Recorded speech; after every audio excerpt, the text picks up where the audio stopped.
خواتین و حضرات، پروفیسر عزیز الرحمان، میڈسٹینڈ اپنی بیماری کو سمجھیے۔ آج کی ویڈیو میں ایک کامن سی کنڈیشن کے بارے میں کچھ انفارمیشن دوں گا۔ کوشش کروں گا کہ اس کے تمام پہلوؤں کو تھوڑا سا میں مینشن کر سکوں تاکہ کچھ آپ کی اس کے بارے میں سمجھ بہتر ہو سکے۔ وہ بیماری ہے ایستھما یا دمہ۔ پورا نام ہے اس کا برونکل ایستھما۔ اس کی کئی قسمیں میں ہوتا کیا ہے، اس پہ بنیادی طور پہ آپ کی جو سانس کی نالیاں ہیں، تمام تر چھوٹی نالیاں دونوں لنگز کی وہ سکڑ جاتی ہیں، ان کا رستہ تنگ ہو جاتا ہے، اور جب وہ تنگ ہو جاتا ہے تو اس کی وجہ سے مریض کو کھانسی بھی آتی ہے، اور مریض کو جس کو بولتے ہیں ویزنگ کا مطلب ہے جسم جیسے چھاتی میں سے سیٹیاں بجتی وہ بھی ہوتی ہے، اور سب سے امپورٹنٹ سانس چڑھتا ہے۔ اور اس طرح کی تینوں سمٹم اور بھی بیماریوں میں ہو سکتی ہیں، لنگز کی اور بیماریوں میں ہو سکتی ہے، لیکن ایستھما تب ہم کہتے ہیں جب یہ پھپھڑوں کی بیماری یوزلی بچپن سے ہو، پیدائشی ہو یا بچپن سے ہو، لیٹ بھی سٹارٹ ہو سکتی ہے لیکن عام طور پہ بچپن میں ہوتی ہے، اور یوزلی اٹیکس کی صورت میں آتی ہے۔ یعنی کوئی تکلیف نہیں، سب ٹھیک چل رہا ہے، ایک دم سے کوئی چیز ہوئی تو ایک دم سے اٹیک آ گیا، تو اٹیک میں پھر وہ جو چھاتی ٹائٹ ہو جائے گی، کھانسی بھی شروع ہو جائے گی، ویزنگ بھی شروع ہو جائے گی، سیٹیاں بجنی شروع ہو جائے گی، اور سانس چڑھنا شروع ہو جائے گا۔ وہ ڈپینڈ کرتا ہے کتنا سویئر اٹیک ہے۔ کئی دفعہ اتنا زیادہ سانس کی تکلیف بھی ہو سکتی ہے کہ ایمرجنسی بھی جانا پڑے، یا پھر اگر جو بہت سارے مریض ہیں ان کو ٹریٹمنٹ کا چونکہ پہلے سے بتایا گیا ہوتا ہے تو وہ اسی وقت وہ ٹریٹمنٹ لیتے وہ اٹیک ختم ہو جاتا ہے۔ اور اس کو یعنی سانس کی نالیاں تنگ ہوتی ہیں لیکن کبھی کھل جاتی ہیں، کبھی تنگ ہوتی ہیں، تو اس کو ہم بولتے ہیں ایستھما۔ اس کی وجوہات عام طور پہ ہوتی ہیں الرجی۔ تو بہت سارے لوگ ہیں جن کی فیملی میں اگر ایستھما ہے تو ان کو بھی یعنی پیدائشی طور پہ کسی چیز سے الرجی ہوتی ہے۔ تو اٹیک کب آئے گا؟ جب اس کی باڈی اس پرٹیکولر چیز جس سے اس کو الرجی ہے اس سے ایکسپوز ہوگا۔ کچھ تو چیزیں ایسے ہیں جن کو سب کو ہی تنگ کرتی ہیں، مثلا مٹی، گرد، دھواں، یہ ڈسٹ، یہ چیزیں تو سب کو کرتی ہیں، لیکن جو ایستھما کے مریض ہیں ان کو کچھ خاص چیز جس سے وہ الرجی ہے، وہ پولنز ہو سکتے ہیں، یا کسی جانور کی وہ جو سکن میں سے چیزیں اترتی ہیں، ڈینڈر بولتے ہیں، وہ ہو سکتا ہے، جو کوئی مائٹ ایک چھوٹا سا کیڑا ہے جو بستروں میں ہوتا ہے وہ ہو سکتا ہے۔ کسی نہ کسی چیز سے وہ ٹریگر ہوتا ہے اور پھر اٹیک ہو جاتا ہے، اور کئی دفعہ یہ سیزنل بھی ہوتا ہے، چونکہ اگر یہ پولن سے ریلیٹڈ ہے، پولنز جو کہ پودوں سے آتے ہیں، تو پودوں کے جو پھول ہیں وہ سیزنل ہوتے ہیں، تو کئی دفعہ کچھ لوگوں کو خاص موسم ایستھما کا اٹیک ہوتا ہے۔ تو یہ ہے ایستھما۔ اس کی علامات میں نے بتا دی ہیں۔ تشخیص کیسے ہوتی ہے؟ علامات سے آپ کو اندازہ ہو گیا ہوگا، لیکن اگر آپ تکلیف کی صورت میں ڈاکٹر کے پاس جائیں تو ڈاکٹر آپ کی ہسٹری بھی لیں گے اور آپ کی چیسٹ کو ایگزامن کریں گے۔ عام طور پہ وہ اسٹیتھوسکوپ سے جب چیسٹ کو ایگزامن کیا جاتا تو پتہ چلتا ہے کہ ساری چھاتی کی نالیاں بہت ٹائٹ ہوئی ہوئی ہیں۔ اس کو ہم بولتے ہیں رونکائی، وہ یعنی پوری چیسٹ میں رونکائی آ رہی ہوتی ہیں کیونکہ نالیاں بہت تنگ ہو چکی ہوتی ہیں۔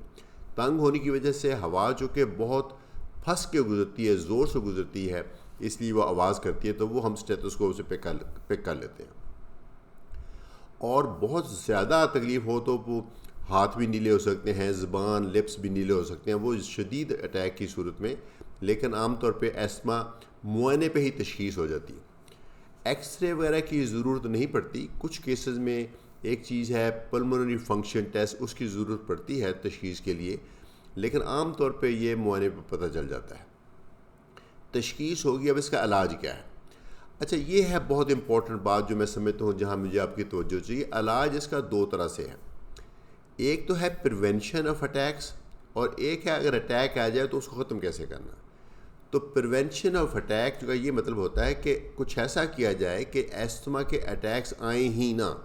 آپ کو ایستھما کی ٹینڈنسی تو ہے چونکہ آپ کی پیدائشی طور پہ آپ کی باڈی میں اس کی انفارمیشن ہے، لیکن کچھ ایسی چیز کی جائے یا کچھ ایسی چیز نہ کی جائے جس سے وہ ایستھما کے اٹیکس پریونٹ ہو جائیں۔ اس میں ہم یوں کرتے ہیں کہ مریض کو یہ ایکسپلین کیا جاتا ہے کہ دھوئیں سے بچے، مٹی سے بچے، کوئی بھی ڈسٹ والی انوائرمنٹ سے بچے، اور ایکسٹریم ٹیمپریچر خاص طور پہ ٹھنڈ سے بچے، ونڈ سے بچے، اور کئی چیزیں ہیں جن سے بچنا ایکچولی پاسبل نہیں ہے. کچھ اس کا بندے کا ممکن ہے روزگار ایسا ہو جس میں ڈسٹ کوئی فیکٹری ورکر ہے, اس سے بچنا اس کے لیے مشکل ہوگا. تو ان چیزوں سے بچیں. گھر میں پودے کم سے کم, خاص طور پہ کمروں میں کم سے کم رکھے جائیں. آف کورس کو پودے ہر کو رکھنے کا شوق ہوتا ہے, لیکن جو ایستھما کا مریض ہے اگر خاص طور پہ اس کو یہ اندازہ ہو گیا کہ کسی پودوں کی وجہ سے ہوتا ہے تو پودے گھر میں کم رکھے جائیں. اپنے کمرے میں جو چیزیں ڈسٹ بناتی ہیں وہ کم سے کم رگز اور میٹریسز اور کارپیٹس کم سے کم رکھے جائیں. ڈسٹنگ جو کی ہے وہ ڈرائی ویٹ کی جائے, مثلا کسی گیلا کپڑا پھیرا جائے بجائے کسی جھاڑو پھیرنے کے, تاکہ ڈسٹ نہ اڑے. جب گھر کی ڈسٹنگ ہو رہی ہیں تو وہ حضرات جو ان کو ایستھما وہ ذرا ایک سائڈ پہ ہو جائیں, کسی باہر چلے جائیں. تو یہ تو ہے پریونشن. اور پریونشن کے جو تو ہے جو ایک آپ خود ہی کر سکتے ہیں, لیکن ایستھما کے اٹیکس کی پریونشن دوائی کی صورت میں بھی ہوتی ہے. ایک دوائی ہے جو کہ ڈاکٹر پرسکرائب کرتے ہیں. اگر آپ کو بار بار اٹیک ہوتے ہیں تو وہ ایک دوائی آپ کو دی جائے گی, وہ مسکل کھاتے جائیں یا مستقل کھاتے جائیں. یا اگر آپ نے کلیئرلی آئیڈینٹیفائی کر لیا ہے کہ فلاں سیزن میں آپ کو ایستھما ہوتا, آگے پیچھے نہیں ہوتا, تو اس سیزن میں وہ سیزن شروع ہوتے ہوئے لینا شروع کرتے ہیں. اسی طریقے سے ایک انہیلر ہوتا ہے, وہ انہیلر بھی پریونشن کے کام آتا ہے. اس میں اسٹیرائڈز ہوتے ہیں عام طور پہ, لیکن دنیا بھر کے فزیشنز کا, پلمونالوجسٹ کا یہ متفقہ فیصلہ ہے کہ جو انہیلڈ اسٹیرائڈز ہیں وہ سیف ہیں. ایستھما پریونشن میں انہیلڈ اسٹیرائڈ جو انہیلر سے لیتے ہیں وہ سیف بھی ہیں, افیکٹو بھی ہیں, اور جو کے لیے کہ فرسٹ لیول کی ٹریٹمنٹ ہے ساری دنیا میں, یہ متفقہ فیصلہ ہے. تو اگر آپ کو پرسکرائب کیے گئے ہیں یہ انہیلر تو پلیز اس میں آپ, بے شک اس میں اسٹیرائڈ ہے, اس پہ آپ ریلیکٹنٹ نہ ہو, آپ وہ لیں. خاص طور پہ اگر آپ کو سیزنل ہے تو اس سیزن میں لیں, اگر وہ سال میں کسی بھی وقت ہو سکتا ہے تو آپ ہر وقت لیں. تو ایک گولی اور ایک انہیلر اور وہ جو میں نے بتایا چیزوں سے بچنا, یہ سب کریں گے تو انشاءاللہ اٹیکس آپ کے نہیں آئیں گے. لیکن پھر بھی کبھی نہ کبھی آپ کا ایکسپوجر ایکسیڈنٹلی ایسی چیز کو ہو سکتا ہے جس سے ایستھما کا اٹیک ٹریگر ہو جائے. اور ویسے بھی جو پریونٹیو ٹریٹمنٹ ہوتی ہے کبھی بھی کسی بھی کنڈیشن میں 100% افیکٹو نہیں ہوتی, اس کے باوجود اٹیک آ سکتا ہے. تو کبھی آپ کو اٹیک آ جائے تو پھر اور طرح کے انہیلر دیا جاتا ہے. گولیاں بھی ہیں, لیکن ہم لوگ فزیشنز اور پلمونالوجسٹ ہیں انہیلر پریفر کرتے ہیں. کیوں کرتے ہیں انہیلر پریفر؟ کیونکہ انہیلر جو ہے وہ دوائی سیدھی چلی جاتی ہے جہاں جانی چاہیے, لنگز میں چلے گی, تو اس کا مطلب ہے کہ فوری اثر آ جائے گا, اور وہاں نہیں جائے گی جہاں نہیں جانی چاہیے, باقی باڈی میں نہیں چاہیے. کیونکہ یہ دوائی تو ہم سانس کی نالیاں کھولنے کے لیے دے رہے ہیں, تو سانس کی نالیاں کھولنے کے لیے جو سیدھی دے دی چلیے, باقی باڈی میں نہیں جائے گی. باقی باڈی میں نہیں جائے گی تو سائیڈ افیکٹ نہیں ہوں گے. اب یہ دیکھیں کتنی بڑی ایک قسم کی اس میں اچھی اپروچ ہے کہ دوائی وہاں ڈائریکٹ چلی گئی جہاں چاہیے تھی, جہاں اس کا افیکٹ چاہیے تھا, اور باقی جگہ نہیں چاہیے گئی جہاں پہ اس کا رسک, سائیڈ افیکٹ کا رسک تھا.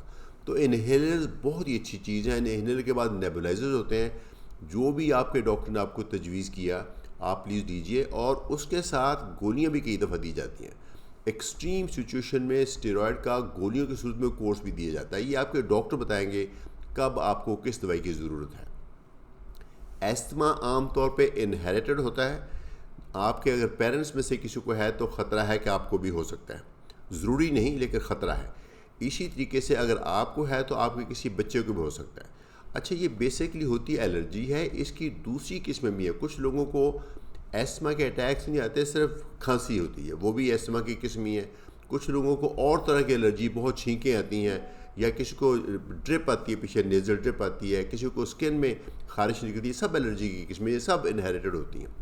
تو ایستھما جو ہے ایک بہت ہی افیکٹولی اس کی ٹریٹمنٹ پاسبل ہے. پلیز اسے ڈرے مت. کچھ ڈیروگیٹری ورڈ ہے. میں نے دیکھا کہ جب کسی مریض کو ہم تشخیص کرتے ہیں کہ یہ ایستھما ہے تو ایک دم سے وہ پیشنٹ جو ہے نا بڑا ہی ایک قسم کا پریشان سا ہو جاتا ہے. تو ایستھما ایک موسٹلی ایک پریونٹیبل ڈیزیز ہے, ٹریٹمنٹ ڈیزیز ہے, اور ٹائم کے ساتھ عمر کے ساتھ یہ خود ہی اس کی سیویرٹی کم ہوتی جاتی ہے. ممکن ہے کہ ایک وقت آ کے آپ کو اتنے انفریکوینٹ ہو جائے اٹیک سے لگے کہ جیسے ایستھما تھا ہی نہیں. تو کبھی کبھار پھر بھی ویسے جس بندے کو ہوتا ہے تو ایستھما ہو سکتا ہے. ایستھما کی کوئی ٹیمپریری قسمیں بھی ہیں. کئی دفعہ کچھ خاص چیز کے فیومز انہیل کر لے بندہ, یا وہ خاص انفیکشن ہو گئی تو ٹیمپریری اٹیک آف ایستھما بھی ہو سکتا ہے, لیکن موسٹلی یہ الرجی والا ایستھما ہوتا ہے. ایک ایسما کی قسم جس کو بولتے ہیں ایڈیوپیتھک، جس کی وجہ نہیں معلوم، فیملی میں کوئی نہیں، وہ کئی دفعہ لیٹ ایج میں سٹارٹ ہو جاتا ہے. تو یہ ہے تمام قسمیں ایزما کی. مجھے امید ہے کہ آپ کو یہ ویڈیو یوزفل لگی ہوگی. بنیادی طور پہ اگر آپ کو تشخیص ہو گئی ہے تو پلیز گھبرائیں مت، اور اگر آپ کو ان ایکسپلینڈ سی کھانسی ہوتی ہے یا چھاتی ٹائٹ رہتی ہے تو آپ ڈاکٹر سے چیک کرائیں. اس کا علاج ممکن ہے، پریونشن بھی ممکن ہے، اور اگر ہو جائے تو اس کا علاج میں ممکن ہے. بہت کم کیسز میں ایسما سیریس ہوتا ہے، خاص طور پہ ہمارے ملک میں، چونکہ ہمارا ملک گرم ملک ہے، اس لیے یہاں پہ ایسما عام طور پہ سیریس شکل نہیں اختیار کرتا، بٹ کر سکتا ہے. ایسا نہیں کہ نہیں کرتا، موسٹلی نہیں کرتا، لیکن اس کا اگر خیال کیا جائے تو ایک بہت ہی اچھے طریقے سے اس کا علاج ممکن ہے. مجھے امید ہے کہ آپ کو یہ ویڈیو یوزفل لگی ہوگی. ایسما سے ملتی جلتی ایک دو اور بیماریاں بھی ہیں، ان کی بھی میں ویڈیو بناؤں گا، پھر انشاءاللہ آپ کو وہ بھی پہنچاتا ہوں. تھینک یو ویری مچ، شکریہ. عزیز الرحمان فرام میڈ اسٹینڈ. اپنی بیماری کو سمجھیے.